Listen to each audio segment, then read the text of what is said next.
pain does not come like a wave. It comes like a door slammed on your whole body at once, and then it comes like cold air pouring into a place inside you that is supposed to stay shut. And that second thing is worse, because the body knows what an opening means.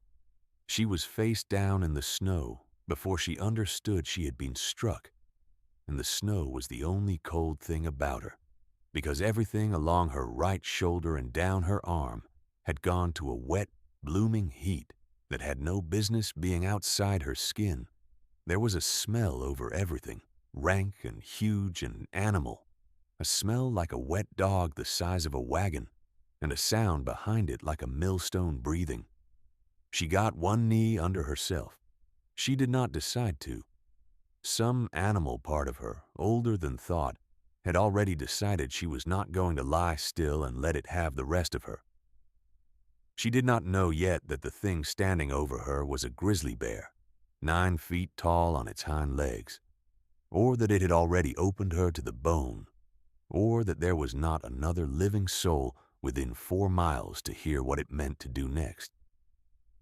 She only knew that she had a fistful of frozen pine duff in one hand, and that she meant to throw it, and that throwing a fistful of dirt at a mountain was the only thing left in the whole world she could still choose to do. Then a sound cracked across the slope that was not the bear and was not her. A hard, flat clap, a rifle, close, and the great rank shape flinched and dropped to all fours and swung its head, and for one breath that the world held still. A 1/4 mile up the slope, in a cabin built into the lee of a granite shoulder, a man named Gideon Locke had heard her scream before he heard the bear, and had been moving downhill through the timber before he had decided to. He came down through the pines with the long rifle already smoking, levering a second round without looking at his hands, and he put the second ball into the snow a yard from the bear's forefoot, on purpose, because a sow grizzly killed for a carcass was a different animal than a sow grizzly that had decided a place had turned dangerous, and he wanted the second thing, not a wounded mountain of teeth between him and the woman bleeding in the snow. He came on at a dead run with no shout in him at all. He had no shout left, had not made a loud sound on purpose in 9 winters, only the long gun and the cold mechanical certainty of a man who had decided a thing and was now simply doing it. He snatched a resin-heavy length of deadfall pine off the snow as he ran, and he did not slow. And the bear watched this scarred, silent thing come straight at it, swinging fire, and made the calculation every wild thing makes, and turned and went, crashing off downhill through the buckbrush in a sound like a barn falling down a staircase, and was gone. The slope went very quiet. Snow sifted down off the jarred pine boughs in slow, bright curtains, and Gideon Locke stood over the worst hurt living person he had seen since the war, breathing hard through his nose, the dead torch hissing in the snow at his feet, and looked at what the mountain had done. She was young, younger than he wanted her to be.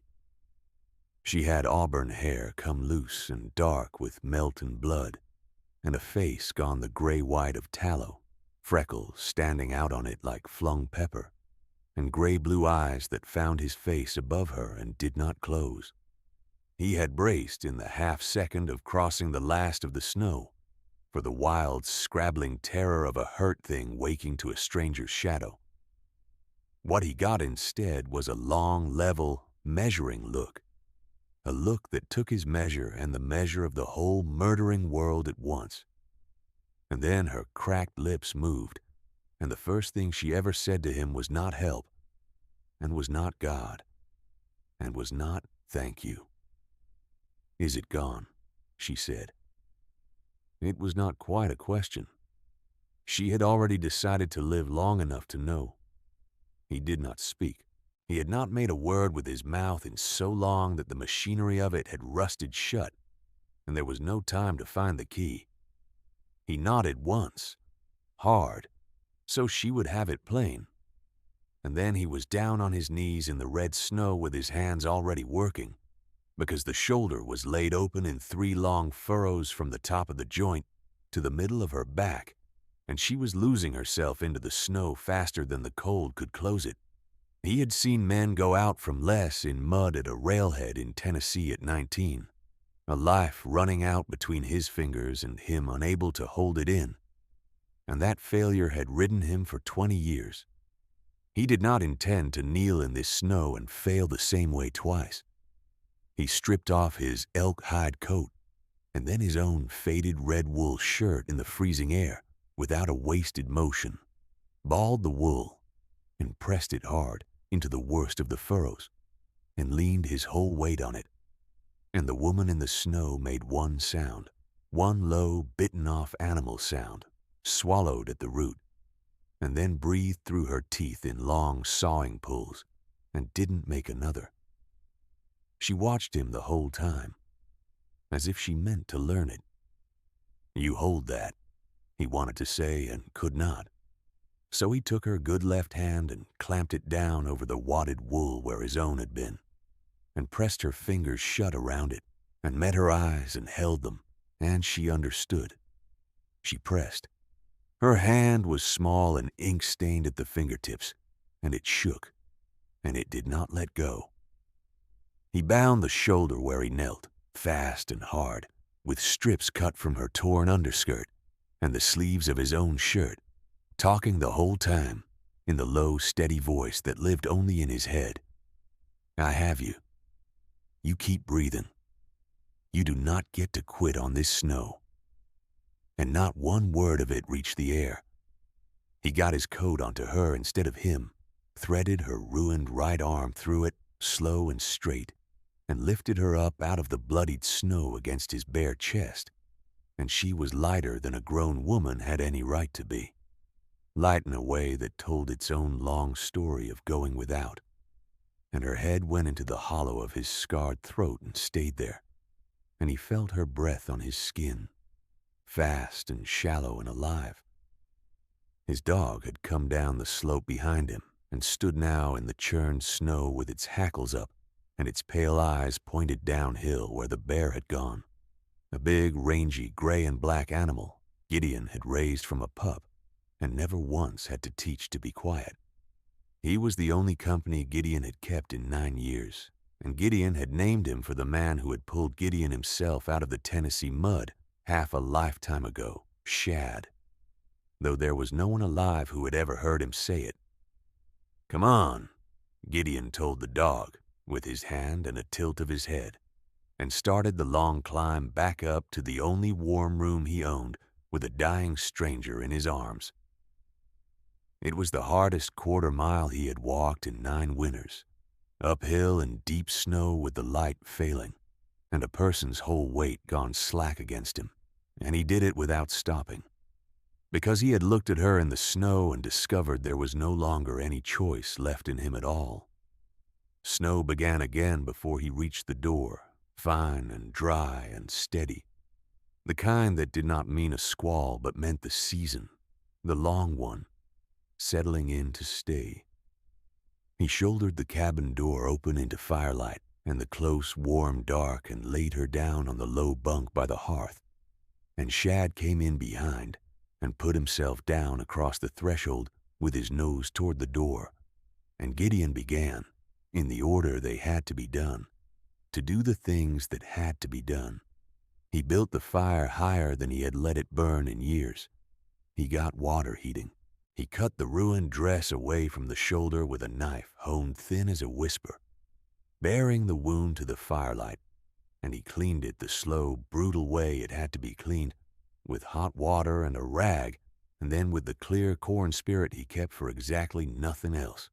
And she came up off the bunk against it, and he held her down with one broad hand, flat on her unhurt side, and waited out the worst of it, and went back to work the instant she could bear it. He had no needle fine enough for a face, but he had the curved saddler's needle and waxed linen thread he used on harness, and he had set worse with worse, and he drew the long furrows closed one careful pull at a time, while the woman lay rigid and white and breathed and watched and did not beg him to stop. And somewhere in the deep middle of that long work, she stopped watching and simply went, all at once, the way the body falls when it has decided the hands working over it mean it no harm. He worked on after she was under, because the work did not care whether she was awake to bear it, and packed the deepest furrow with the dried yarrow and pine pitch he kept against exactly this country. And when it was done, he sat back on his heels with his bloodied hands hanging between his knees, and looked at her face gone slack in the firelight, the gray going out of it by slow inches, the only way warmth ever comes back into a body the cold and the bleeding have gotten into.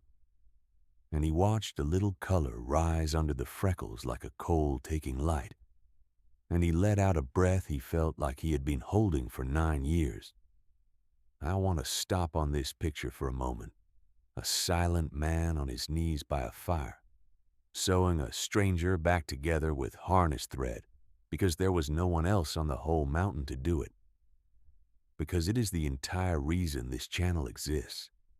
If you have ever watched the world decide a person was used up and finished, watched it set a price on somebody or leave them out in the cold to be done with them, and quietly, fiercely needed to see that person live long enough to prove the world wrong, then you already belong here. Take a moment and follow Timberline Hearts, because the slow, stubborn, unbought kind of love story I tell, the kind where two people the cold should have killed find in each other the one good reason to want the spring, is the only kind I have any interest in telling, and there is a great deal more of this one still to come. He did not sleep that night. He sat across the fire with the long gun over his knees and the dog at the door, and watched a stranger breathe in the only place on earth he had managed, for 9 years, to be left entirely alone.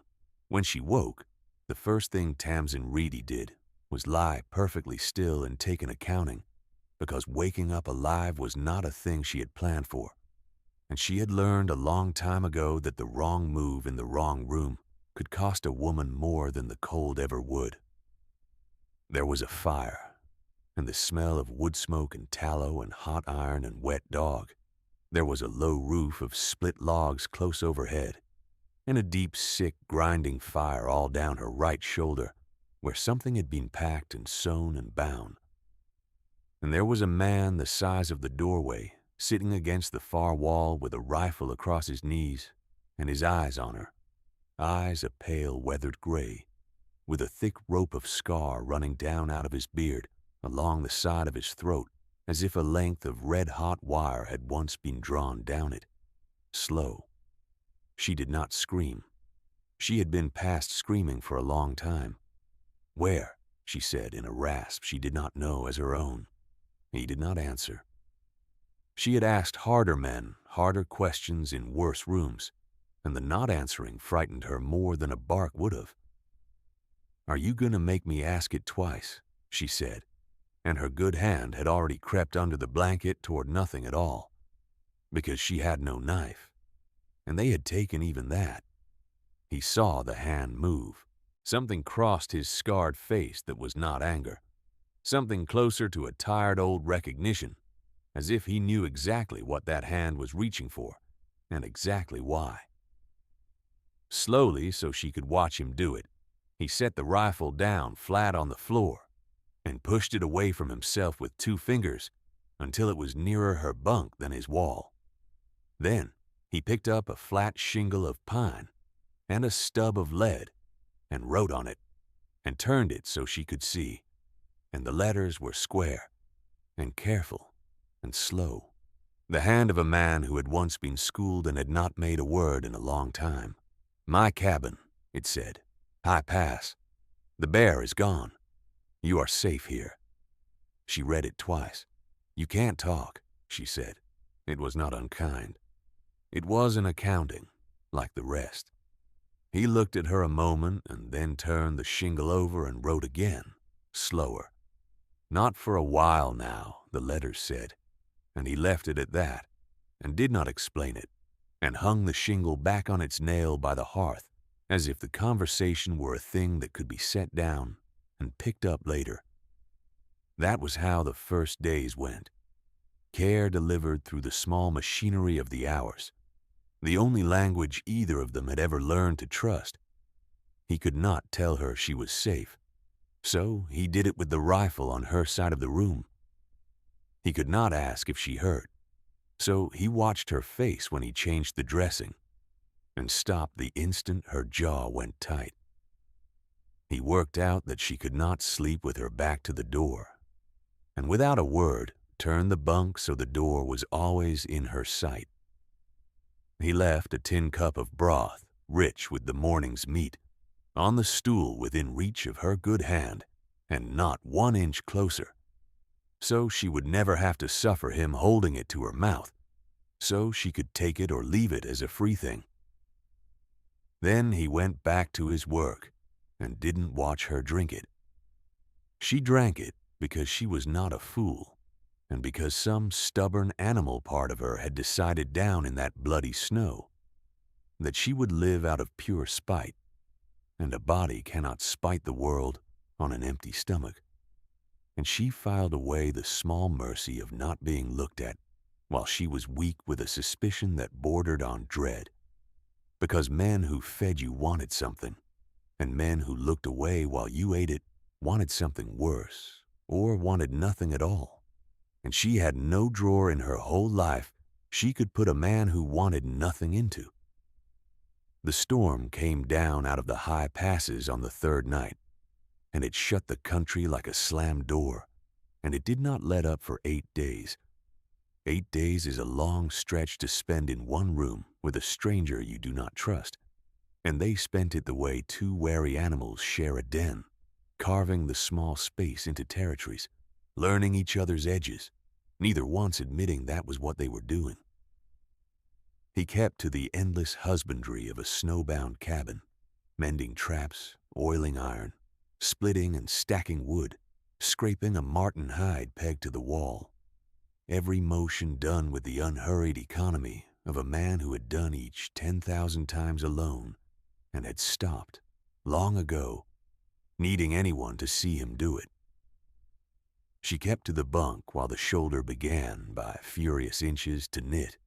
On the 4th morning she could sit up, and she could not abide lying useless 1 hour more, so she took up what her one good hand could do.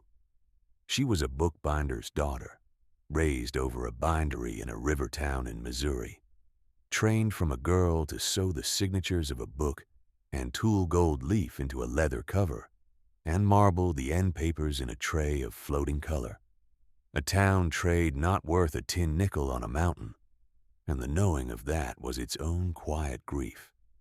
But a hand that can sew the spine of a book can sew anything, and she mended the burst seam of a meal sack, and then the long tear in his spare shirt, with stitches so small, and even that he turned the work over twice in the firelight, and looked at her a beat too long before he set it down.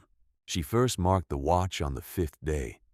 It hung from a nail by the hearth where another man might have hung a crucifix, a tarnished brass pocket watch on a worn leather fob, the brass gone dark and soft with handling. And the second time she looked at it, she understood what was wrong with it. The hands did not move. Morning and noon and black night, they sat at the same hour, a few minutes shy of 4, and never once stirred. She watched him take it down that evening when he believed her asleep, and only hold it and run his thumb across the still glass the way you gentle a frightened thing and hang it back. She said nothing. A fence that high around a thing, she knew the cost of climbing. On the 6th day she tried to pay him because she could not help it, because a debt was a leash, and she had spent her whole life slipping leashes, and a debt she could not name was the worst leash of all. "I can't pay you for any of this," she said, flat and hard, a fact laid on the floor between them like a dropped knife. And she watched his face for the thing she expected, the slow, calculating look. the particular ugliness that comes into certain men's faces when a woman with nothing tells them she has nothing. It did not come. He looked at her a long moment and then took up the shingle and wrote 4 words and turned it to her. "Not why I came," it said. And then, underneath, slower, as if it cost him something to set it down, even in lead, "Stop keeping the account." He hung the shingle back and ladled more broth into the cup and set it within reach of her good hand, and not 1 inch closer, and went back to his wall and did not watch her take it. She looked at the words on the nail a long time. Then she ate, and something in her chest she had kept frozen a very long while gave one small, dangerous crack, the kind you feel in river ice in April, and tell yourself you did not feel. That was the shape of the 8 snowbound days, the fire, the traps, the mending, the broth set down and never handed over, the long quiet that slowly stopped being a wall and started being a room the two of them lived in. He noticed she flinched, barely, the first time he reached past her for the salt, and after that he scratched his reach on the shingle before he made it, reaching by you, until the flinch wore down to nothing. She noticed he set out more food than 2 could eat, and only understood why the day she caught her own hand, palming a crust into a fold of the blanket against a hunger that was not coming back anymore, and understood he had seen it coming, the way only a man who had once done the same could, and had quietly arranged that it cost her no shame. He did not ask her how she had come to be alone and unarmed on a killing trail at the start of winter. She noticed that the way you notice a held breath in a quiet room. Any other man would have asked inside the first hour and wanted the whole story as the price of the broth. Gideon Locke asked her nothing, moving through every hour as though her past were a country fenced off that he had no business on the far side of, and slowly, against every instinct she owned, the not asking did what 1,000 gentle questions never could. It made a small room inside her where the truth could sit a while without being demanded of it. On the 8th night the wind died. The silence after it was so total that they both came awake at once in the dark, to the sudden absence of the thing that had filled the whole world for over a week, and Tamsin Reedy lay and listened to the nothing, and found that the loudest thing in that silence was how badly she did not want the storm to be over, because the end of the storm was the end of the only safe room she had ever stood inside, and she did not yet have a word for what that meant, and she was afraid of the word. In the morning the world was white and blinding and brutally, gorgeously clear, and Gideon stood in his open door looking down the long, bright slope, and then he came back in and took up the shingle and wrote the longest thing he had written her yet. "A woman doesn't come up this pass alone on foot in winter," the careful, square letters said. "No horse, no party, no gun." He set the lead down and looked at her with the pale gray eyes that had stopped being closed off somewhere in the last 8 days, and turned the shingle over and wrote the one thing he had not asked. "Who are you running from?" And Tamsin Reedy, sitting up in the one safe room in the world on the morning it stopped being safe, looked at the silent man who had not asked her a single thing in 8 days, and decided to open the fence.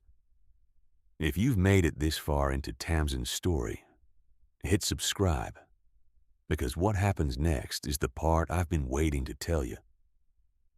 "I was bought," she said. The fire popped. Shad lifted his head off his paws.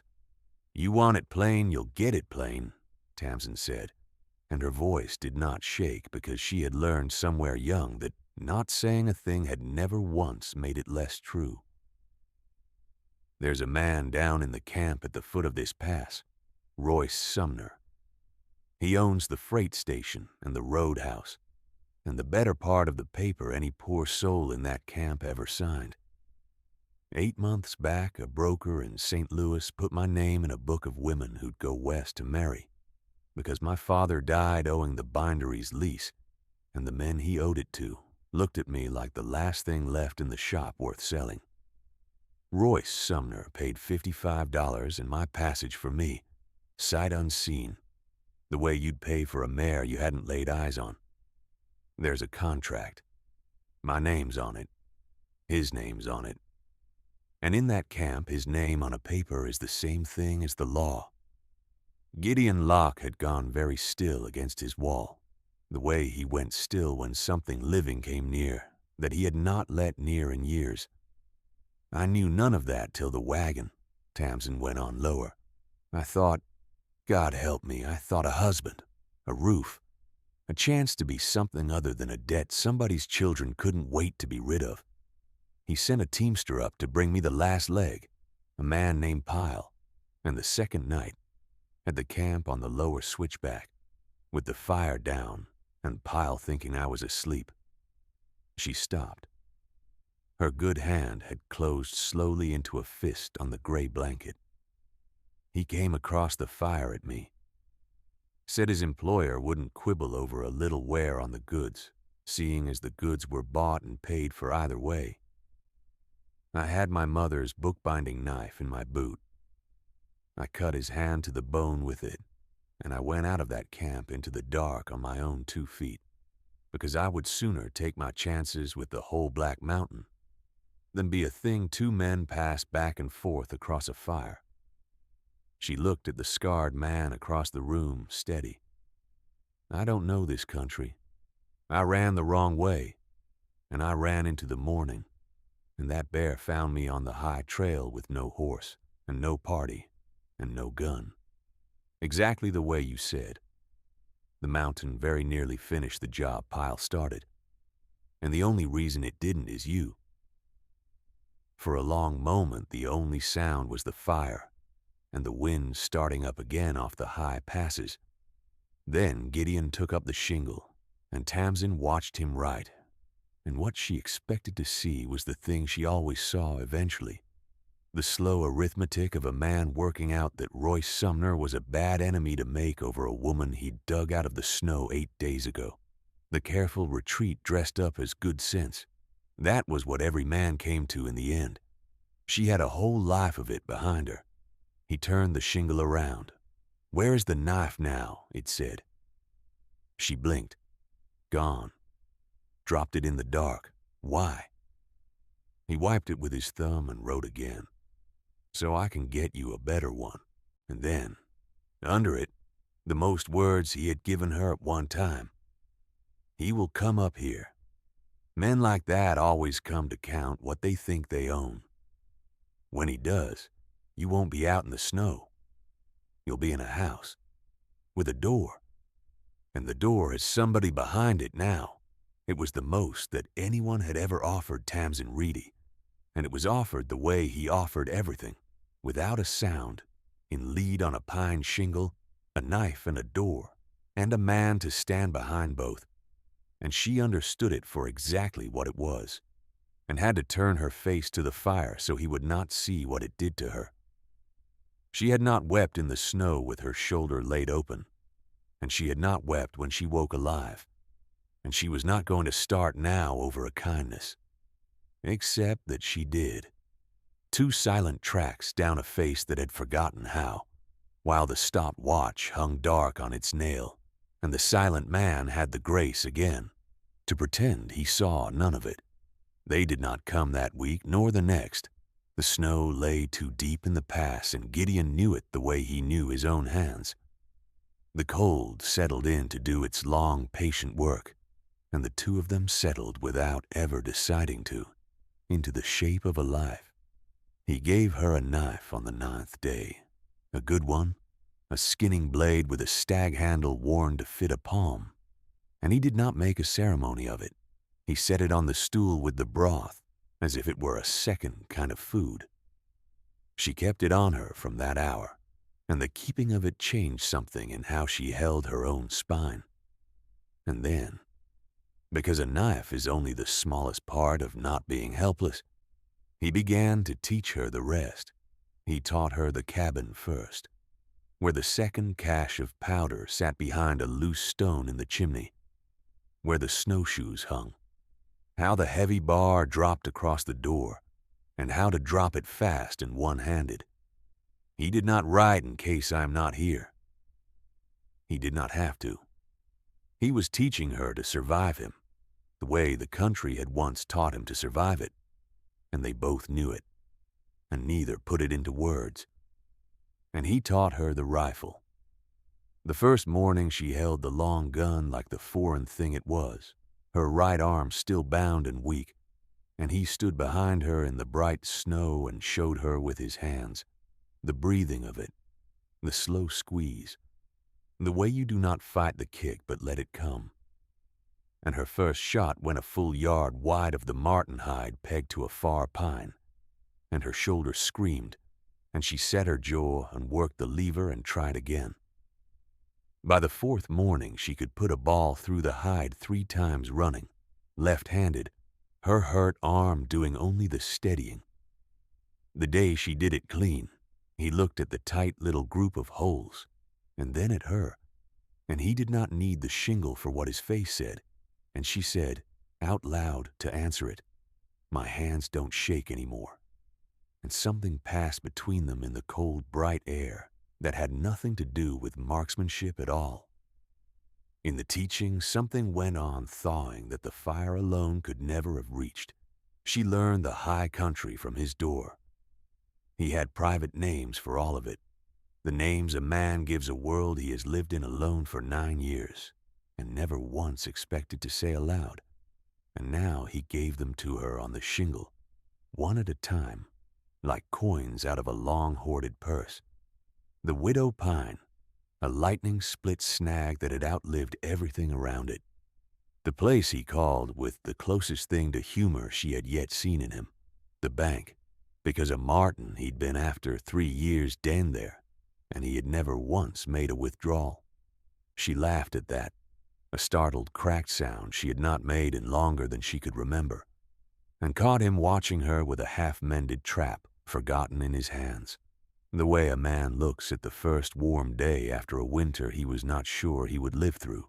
And one evening she caught herself humming low under her breath while she worked, a thing she hadn't done in years, and stopped, startled, and looked up to find him gone completely still, watching her, and neither of them looked away as fast as they should have. It was the watch that finally opened him. She had earned enough of his quiet by then to risk it, and on a night when the wind worried at the chinking, she nodded at the dark thing on its nail and said, gentle, "It doesn't run." It was not a question. Morning, noon, the middle of the night, always a few minutes shy of 4. You wind everything else in this cabin like your life hangs on it. Not that. For a long time she thought he would only look at the fire, the way he did when a thing was fenced too high. Then he got up and took the watch down off its nail and held it in his big scarred palm a moment, and instead of the shingle, he opened his mouth and made a sound. It was terrible and rusted, the first word she had heard him speak, scraped up out of a throat that had not shaped one in 9 years, and it cost him something she could see go across his whole face like a man setting a bone in himself. "Eleanor," he said. She did not move. She understood she was watching a thing happen that had not happened in a very long time, and that the wrong word from her would shut it forever. "My wife," he said, each word dragged up rough and laid down careful, as if he were relearning the trade of it as he went. "She gave me this, back in Kentucky, before the war took me east." His thumb moved on the still glass. "I came home from that war wrong, hollowed out, flinched at a drop pan like it was a shell. And Eleanor never once flinched from the thing I'd come home as. She was carrying our first when the fever came through the bottoms that winter. Took her in 4 days. Took the child with her." He stopped. The fire cracked. "I was holding this watch at the foot of her bed when she went. It stopped that hour. I never had it seen to. And I found that week I'd run out of things I had any wish to say to anybody left living. So I quit saying them, and the quiet got to be the only thing I knew how to do. And I came up here to do it where the silence had a reason. He looked at her, the pale gray eyes wet and unhidden. You're the first person in 9 years I've had any reason to start again for. The owl outside asked its one question of the dark.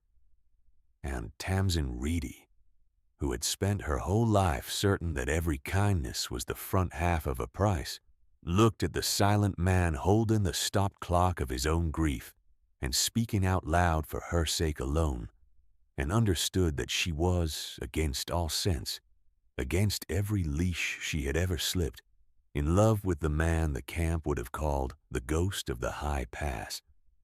Then he did a thing she did not expect. He pried at the back of the brass case with his thumbnail, careful, and the case back came open on a hinge gone stiff with 9 years, and from the hollow behind the works he drew out a square of paper folded so many times it had gone soft as cloth at the creases. She wrote it the last day she had a steady hand, he said, his rough new voice gone down to almost nothing. Made me promise I wouldn't read it till I was settled somewhere. I carried it 9 years and called this mountain settled and never once let myself open it, because some part of me knew that reading it meant she was really gone, and as long as it stayed folded, I could tell myself the watch had only just stopped. He turned it in his fingers. I never read it to a living soul. I never read it to myself out loud.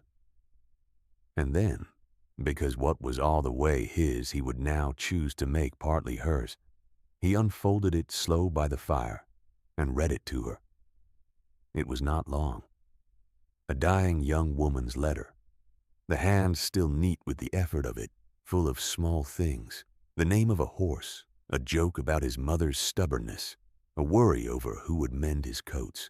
She wrote that she was not afraid, which may have been a kindness rather than the truth, and that she was prouder of the man he was under the wreck the war had made of him than of anything else in her short life, which was no kindness at all, but only a fact. And then, at the end, she wrote the lines that Gideon's grinding voice broke clean through on, the only time Tamsin ever heard it break all the way. You are going to want to go quiet after this, my love. I know you. You'll want to find some far cold place and pull the silence over your head and call it peace. Go, if you must, but hear me. Silence is a thing to heal inside of, not a thing to live inside of. Don't you dare make a whole life out of it. When you are mended, and you will mend, you are always stronger than you have ever once believed. You wind this watch back up and you let it run again. And you find some good soul to spend the hours with. And you say the things out loud, Gideon. All the things. Because the only true waste of a life is the love a man feels and never lets out of his own mouth.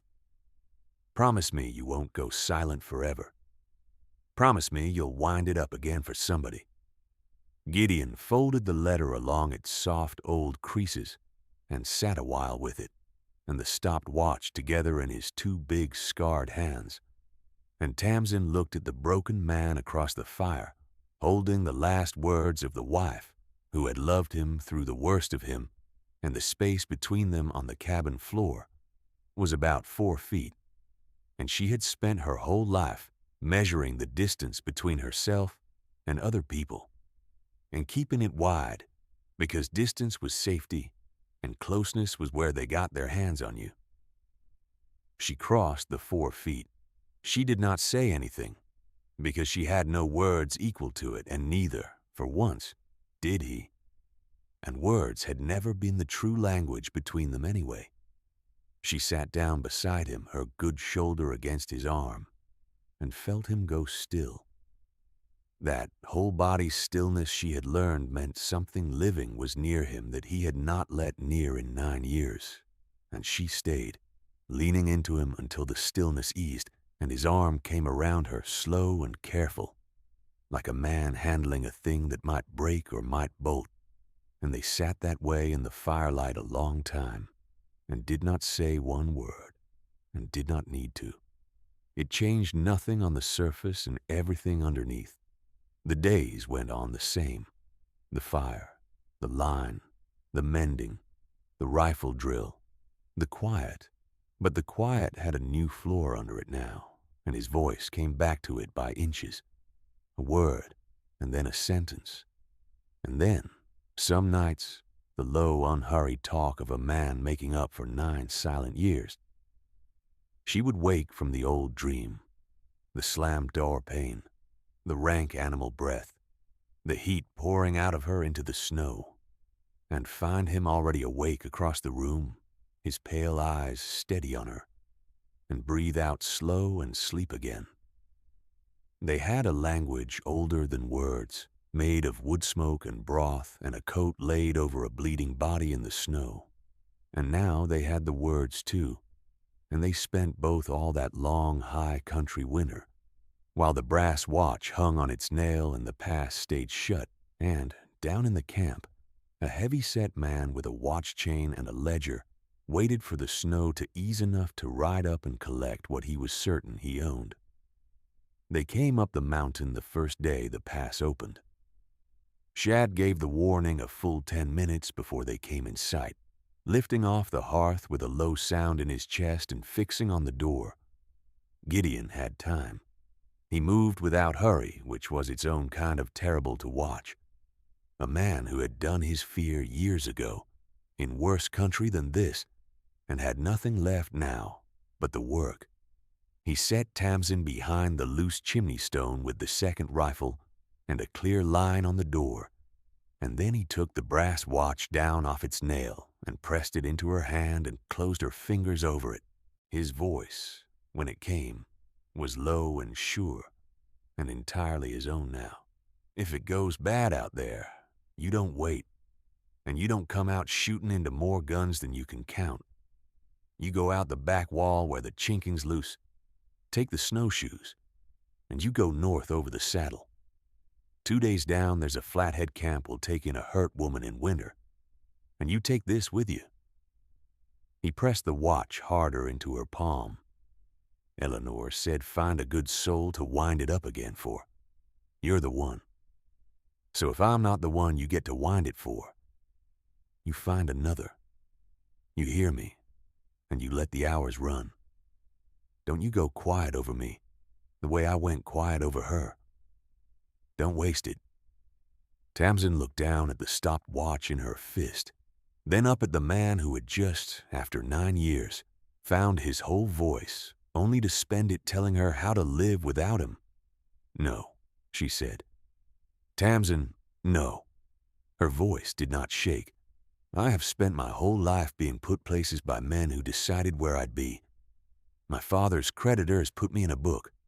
Sumner bought me out of it. Pyle tried to put me down by a fire, and the mountain tried to put me under it for good. I am done being a thing that gets moved to wherever somebody else has decided is safest. She set the watch on the stone ledge between them, gentle, and picked up the second rifle instead, and her ink-stained hands were steady on it. You said it yourself. It's a house now, with a door, and the door's got somebody behind it. 2 somebodies. That's the part you keep leaving out of your arithmetic. And I put 3 balls through that marten hide left-handed with a torn-up shoulder. You taught me that on purpose. Don't you dare stand there and tell me it was so I could run. He looked at her a long moment, and whatever he saw in her face, he did not argue with it. He had spent his life learning when a thing was decided. Then you stay low behind the stone, he said, and you don't show yourself till I can't hold it alone. They think the bear killed you. Dead's the only card you've got. They don't know you're holding. Don't you spend it till it takes the hand. And then he went out and stood in front of his own door, with the long gun cradled easy across his arm, his breath clouding in the bright, cold morning, and waited for them to ride up out of the pines. There were 4 of them. Royce Sumner came up in the middle, well-fed and certain on a good horse, a soft-handed man in a long drover's coat who had never been out front when guns came clear of leather and did not intend to start now. 2 hired regulators flanked him, lean, hard men with rifles across their saddles and faces like shut doors. And bringing up the rear, uneasy on a tired horse, rode the camp deputy, a man with a tin star and a conscience he had sold so long ago he had forgotten the asking price, brought along to make whatever happened up here read as lawful on the ride down. "That's far enough," Gideon said when they were 40 feet out, and the 4 words rang clear across the snow. Sumner reined in and made himself smile, the smooth, professional smile of a man who settled everything with paper. "Easy, friend. We're not here for trouble." The lie came out smooth as poured fat. "I had a woman coming up to me this fall. My intended, all legal, contract signed, passage paid out of my own pocket. There was a bear on the high trail, they tell me, and the poor girl was lost. I've only come to settle her affairs, the way a decent man would. You wouldn't have seen anything of a lost woman up here, would you, friend? Anything at all?" "No," Gideon said. "That a fact?" "It's the only fact you're getting off this mountain," Gideon said. "There's been nobody up here but me for 9 years. The pass'll close again with the next blow. I'd start back down." But Royce Sumner had not built a district out of other men's debts by being careless, and his eyes had already gone past Gideon to the second set of small tracks in the dooryard snow, to the thread of smoke too generous for one man's fire, to a woman's torn gray-blue sleeve drying on a peg by the door. The smooth went out of his face and left the thing underneath it. "Funny," he said softly. "Man living alone 9 years keeps an awful big fire. Hangs an awful small dress on his wall." He nodded once, and the regulator on his right started his rifle up off the saddle, and Sumner said, in the bored voice of a man ordering a thing he had paid for many times before, "She's bought and paid for, and she's a runaway and a thief besides, and there's a star here says so. Take her. Put down the trapper if he won't stand aside." What happened next happened fast, the way these things do after they have been slow a long time. The regulator's rifle came up. Gideon was already moving, a big man who had spent 9 years being quicker than a winter and a war both, and he put his first ball through the meat of the man's shoulder and spun him out of the saddle before the barrel ever cleared the horse's neck. The second regulator fired and missed, and Gideon's lever worked and dropped that man's horse from under him, and he went down hard and stayed there tangled and cursing. But Sumner, who never did his own killing, did the one reckless thing he had left in him, clawing a short pistol out from under the drover's coat, and it barked. And Gideon Locke took the ball high in the left side and staggered back against his own doorframe, and the long gun's next shot went wide into the bright snow, and Sumner steadied the little pistol on the big man's chest with his soft, shaking hand, and there was nothing at all between Gideon Locke and the end of his 9 lonely years but 6 feet of cold, clean mountain air. That was when the cabin door opened. Not the chimney stone, the door. Tamsin Reedy stepped out of the doorway with the second rifle already at her shoulder, dead steady, her hands not shaking. And Royce Sumner turned at the sound of his whole tidy ledger coming undone and saw, standing alive in the bright morning with a rifle leveled at his heart, the woman he had ridden up a killing pass to be certain was dead. The blood went out of his florid face. "You," he said, and the whole of his disbelief was in the one word, because the dead were not supposed to keep accounts of their own. "You're supposed to be..." And Tamsin Reedy, who had been sold out of a bindery for $55 and run into the dark rather than be handed across a fire, and clawed her way up out of bloody snow, saying she would live out of spite, shot the man who had bought her and sent her up the mountain to die before he could finish telling her what she was supposed to be. The clearing rang and went silent. The first regulator was down in the snow, holding his shoulder and going nowhere. The second was pinned and unarmed under his dead horse. Royce Sumner was down and not moving at all. And the deputy sat his tired horse with his soft, empty hands held high, watching the woman they had all agreed was dead under a bear stand over the body of the man who had given the order, the smoking rifle steady in her ink-stained hands, and learning a little late what the world costs a man who buys a human being and takes it for granted that the bought stay quiet and the dead stay dead. Tamsin did not look at him. She had already dropped the rifle and was across the clearing and on her knees in the snow beside Gideon, both hands pressed hard to the dark, spreading high on his left side. Her voice gone ragged and fierce. "No," she was saying. "No, you don't. You don't get to do this. You went quiet 9 years and you finally found your voice 3 days ago, and you do not get to die the week you started talking again. Do you hear me? You live." And Gideon, gray-faced, looked up at the woman holding his blood inside his body with her bare hands, and the corner of his mouth moved, and he said in a thread of the rough voice he had spent so long not using, "Bossy." And she laughed, a terrible, cracked sob of a laugh, and pressed harder, and did not let him go. She did not let him go for 3 days. She got him inside, she and the deputy both, the soft, frightened man climbing down to help her without being asked, having decided in that ringing silence which side of his own life he wanted to live with. She packed the wound with the same dried yarrow and pine pitch Gideon had once packed into her shoulder. His own remedies turned back on him, and she stood over the deputy while he loaded the wounded and the dead across their saddles, and said the only thing she said to any of them: "You rode up here to help a man murder me twice. You'll go back down and tell it true. The contract, the bride price, the teamster, the bear, whose name is on every piece of paper, or I'll come down and tell it myself. And I'm the witness that camp will believe, because I'm the one the bear was supposed to have eaten." The deputy, white and shaking, said, "Yes, ma'am," and took Royce Sumner down across a horse, and the camp had the whole of the story by nightfall, and for once it ran near enough to the true one.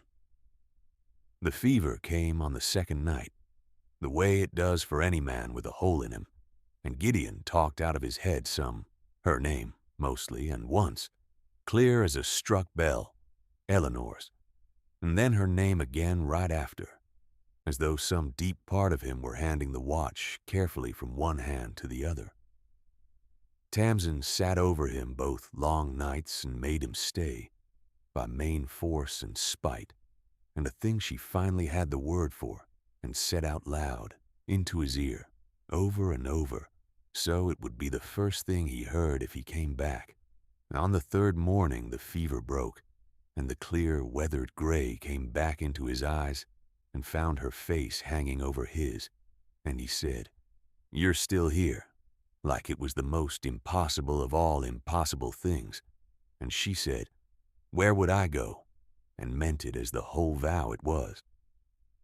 Word of what had happened on the high pass came down slow, and then all at once, the deputy told enough of the truth to keep his star by a thread, and when the circuit judge rode through with the thaw and heard how a freight station man had bought a woman, sent her up a winter pass with a brute, and ridden up himself to be sure a bear had finished what his money started, he found that a great many of Royce Sumner's tidy papers would not bear a careful man's reading.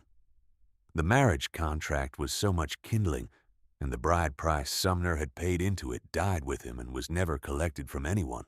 The debt simply gone, erased, as if it had never had a number at all. Tamsin Reedy owed no living man a cent and was no man's runaway, and belonged in the eyes of the law, and at long last in her own, to nobody but herself. There was a road now. The pass was open, and with Sumner gone, there was a wide world below her where a bookbinder with steady hands could make a clean and ordinary life, and never again be a line in another person's ledger. Gideon, healing slow, watched her think it, and made himself say it out loud once, plainly, because he loved her and because his wife's letter had taught him the exact cost of letting somebody learn to leave. There's a road now, and a whole life at the bottom of it that nobody owns a piece of. You don't owe this mountain a thing, and you don't owe me one. If you want the world down there, I'll see you safe to it, and I won't say a word to stop you. She walked to the nail by the hearth and took down the brass watch, Eleanor's watch, the case worn soft and dark, and turned it over in her hand a long moment. The hands stopped a few minutes shy of 4, the way they had been stopped for 9 years. Then she found the little stem with her ink-stained fingers, and she wound it.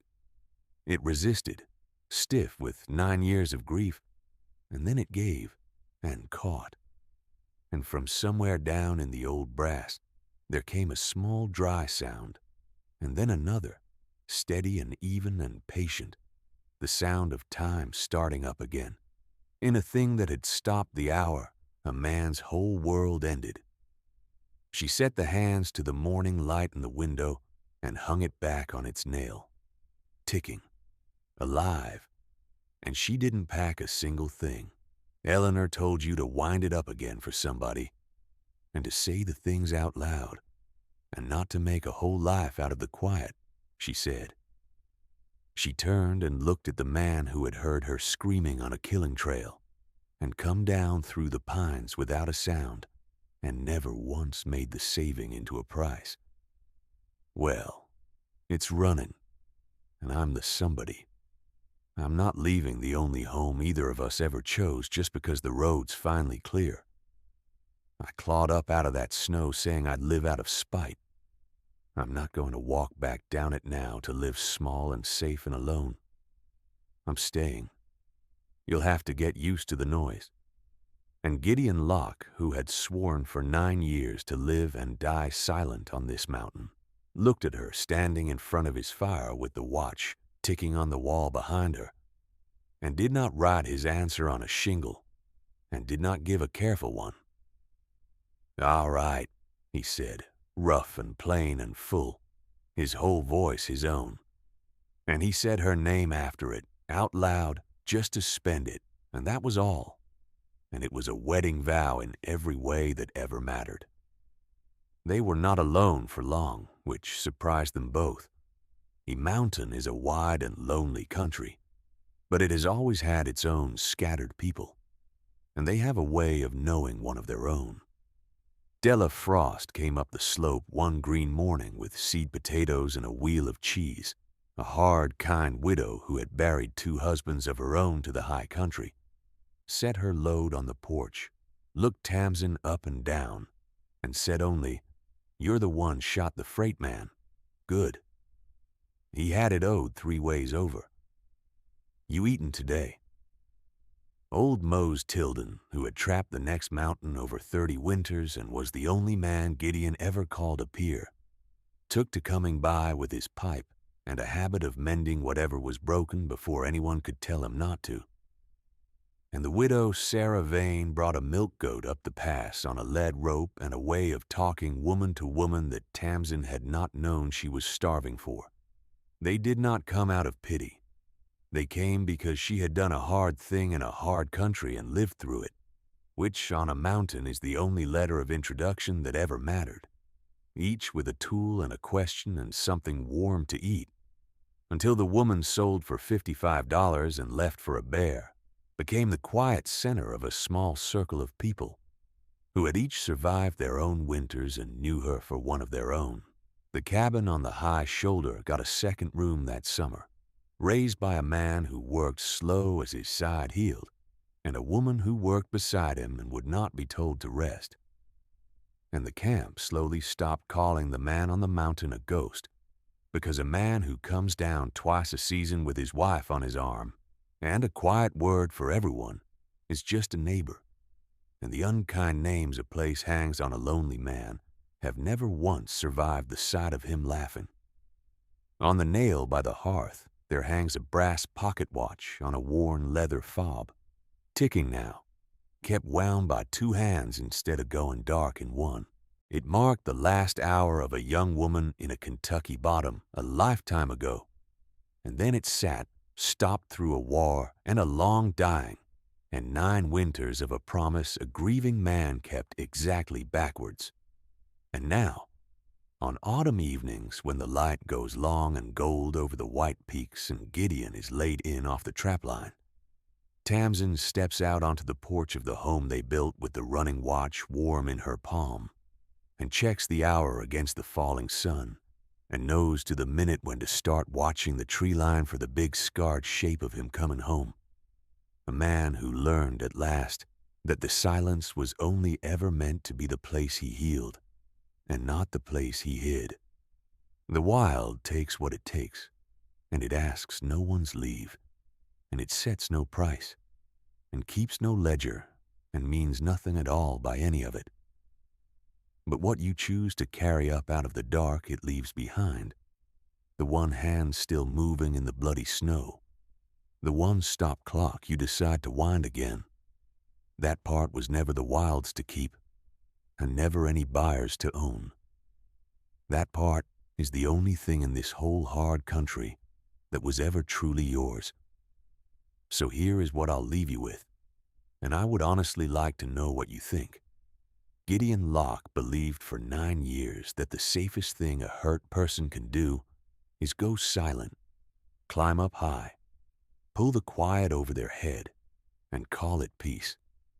And it took a woman left for dead in the snow, and a letter from a wife who knew him better than he knew himself, to show him the quiet was only ever meant to be where he mended, not where he disappeared. So tell me, honest, when life has hurt you down to the bone, do you believe the wise thing is to go quiet and wall the whole world out where it can never reach you again? Or do you believe, the way Eleanor did, that the silence is the real danger, and the only thing that ever truly saves us is being brave enough to wind the watch back up and say the things out loud? Tell me which one you've lived, down in the comments, because I read every last one. And so the lamp goes dim in the high cabin while the snow keeps falling. Stay warm, stay a while, and I'll see you up the pass next week.